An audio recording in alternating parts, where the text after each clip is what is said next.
নমস্কার বন্ধুরা, আজকে আমি তোমাদের সাথে শেয়ার করব চিকেন রেজালা। ঠিক কী পদ্ধতিতে বানালে এর টেস্ট সবচেয়ে ভালো হয় এবং চিকেন রেজালার স্পেশাল মশলাটা কীভাবে বানাতে হয় আজকের ভিডিওর মাধ্যমে সেটা তোমাদের সাথে শেয়ার করব। আশা করছি রেসিপিটা তোমাদের সকলের পছন্দ হবে। তাহলে চলো শুরু করি। সবার প্রথমে আমি নিয়েছি মুরগির মাংস।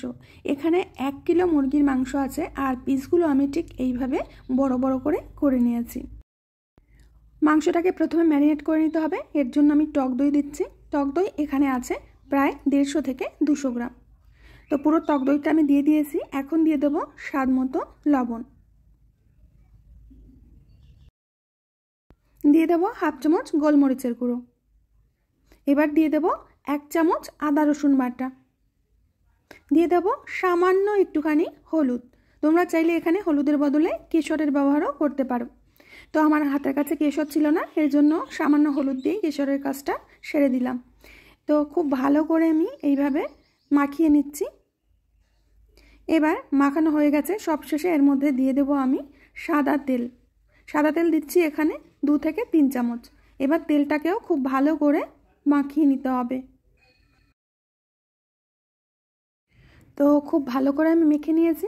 এখন এটা রেস্টে রেখে দিতে হবে 10 মিনিটের জন্য। এরই মধ্যে একটা মশলা তৈরি করব। একটা বাটির মধ্যে কাজু বাদাম আর পোস্ত দিয়ে দিচ্ছি। এখানে 20 টাকা দামের যে পোস্তর প্যাকেট থাকে 1 প্যাকেট দিয়ে দিলাম, আর কয়েকটা কাজু বাদাম। এগুলোকে এইভাবে জলের সাথে মিশিয়ে ভিজিয়ে রাখতে হবে কিছুক্ষণের জন্য। এবার আমাদের স্পেশাল মশলাটা তৈরি করতে হবে। এর জন্য মৌরি দিয়ে দিচ্ছি হাফ চামচ, দিয়ে দিচ্ছি 1 চামচ মতো ধনিয়া, দিয়ে দিচ্ছি 1 চামচ জিরা, দিয়ে দেবো 4টি এলাচ আর সামান্য একটু জয়িত্রী। এবার সব কিছুকে হালকা আঁচে ভেজে নিতে হবে। দেখবে যেন পুড়ে না যায়, সেদিকে খেয়াল রাখবে। তো যখন এইভাবে কালারটা চেঞ্জ হয়ে যাবে আর মশলাগুলো মুচমুচে হয়ে যাবে, তখন নামিয়ে নিতে হবে।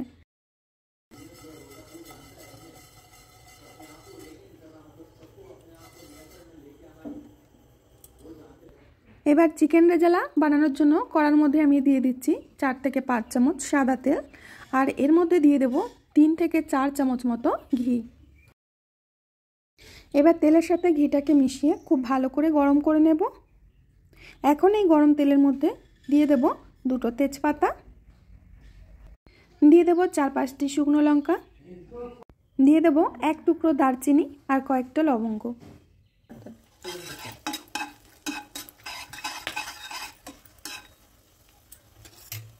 এবার দিয়ে দেব বড় সাইজের 3টে পেঁয়াজ আমি বেটে রেখেছিলাম। পেঁয়াজটাকে ততক্ষণ ভাজতে হবে যতক্ষণ না এর কাঁচা গন্ধ চলে যাচ্ছে। বেশ কিছুক্ষণ পেঁয়াজটাকে এইভাবে কষে নেওয়ার পর এর মধ্যে দিয়ে দিতে হবে আদা রসুন বাটা। এবার সমস্ত কিছুকে একসাথে মিশিয়ে কষে নিতে হবে।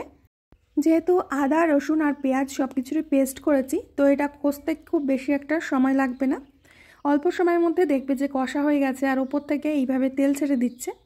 দেখতেই পাচ্ছ বন্ধুরা, মশলাটা আমাদের একেবারেই কষা হয়ে গেছে। এখন এর মধ্যে দিয়ে দেবো আগে থেকে ম্যারিনেট করে রাখা চিকেন।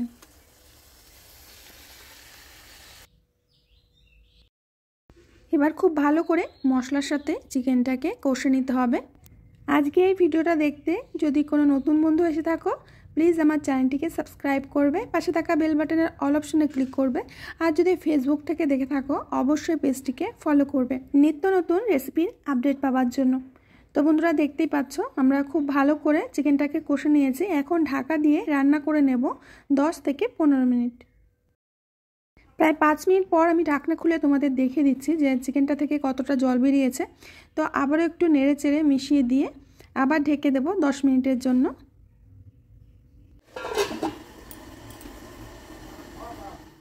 পনেরো মিনিট হয়ে গেছে, আমরা ঢাকনাটা খুলে নিচ্ছি। আর এর মধ্যে দিয়ে দেবো এখন আগে থেকে ভেজে রাখা কাজু বাদাম আর পোস্তর পেস্ট, আর সাথে দিয়ে দেব সেই স্পেশাল মশলা যেটা আমরা তৈরি করেছিলাম। এখান থেকে 1 চামচ মতো দিয়ে দিচ্ছি, সম্পূর্ণটা লাগবে না। এবার খুব ভালো করে মিশিয়ে নিচ্ছি। চিকেন রেজালা কিন্তু আমাদের একেবারেই রেডি হয়ে গেছে। এখন মাত্র 1 মিনিটের জন্য এই মশলাটাকে মিশিয়ে 1 মিনিটের জন্য ঢাকা দিয়ে রাখতে হবে। চিকেন রেজালা আমাদের একেবারেই রেডি সার্ভ করার জন্য। তোমরা এই চিকেন রেজালাটা ফ্রাইড রাইস, ভাত, পোলাও, লুচি, পরোটা সব কিছুর সাথে খেতে পারবে। খেতে দুর্দান্ত স্বাদের হয়। দেখেই বুঝতে পারছো বন্ধুরা রেসিপিটা দেখতে কত সুন্দর হয়েছে, কতটা লোভনীয় হয়েছে, আর এর টেস্টও অতুলনীয়। একবার হলেও বাড়িতে রান্না করে খেয়ে আমাকে কমেন্টে জানিও যে চিকেন রেজালার টেস্টটা ঠিক কেমন হয়েছিল। তো আমার প্রিয় বন্ধুরা, আমি আজ এখানেই বিদায় নেব। আবার আসবো নতুন রেসিপি নিয়ে। ততক্ষণের জন্য সবাই ভালো থেকো, সুস্থ থেকো, সকলকে সুস্থ রেখো।